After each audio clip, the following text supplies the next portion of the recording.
don't think you're going to see the 2016 version of the Heisman Trophy winner. I think you're going to see a 2017 version.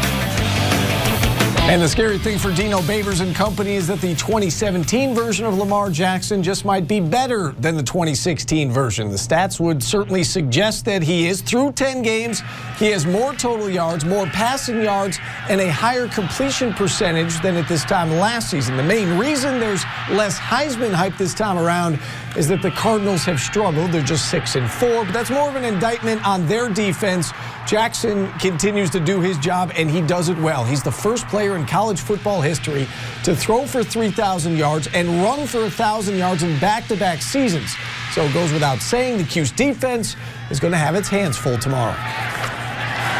We were a part of the Lamar Jackson coming out party last year, unfortunately, and we learned the hard way. So I wouldn't say it's payback, but, you know, I'm definitely looking forward to playing them again. He's their offense. I mean, obviously, he's the most dynamic player in the country. So if you want to beat Louisville, you have to stop him. That's not a secret. Everybody knows that. We just got to lock in, and we just got to win him more this Saturday.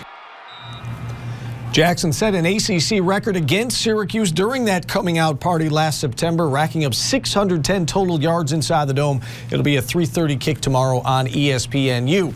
Just as that game is wrapping up, the SU basketball team will be tipping things off inside the dome against Texas Southern. This contest shouldn't be as close as the one Tuesday night against Iona. The Tigers are 0-3, although they have played tough competition, losing at Gonzaga, Washington State, and Ohio State. As for Syracuse, the Orange is off to a solid start, especially on the defensive end of the court. SU is giving up on average just 53.5 points through 2 games. And that's how this team is going to have to win games this season. Be great on defense and do just enough on offense. You know, we know what it takes to win. We know that, you know, offensively we can score, but it's defense where we need to, you know, step up, and that's going to win us the games. Getting rebounds, getting stops, steals, and, you know, offensive rebounds is a big thing for us. And getting back on defense, that's something that we need to improve on. But, you know, we know what it takes to win, and everyone has heart on this team. Everyone wants to fight, so that's something that we're going to carry over.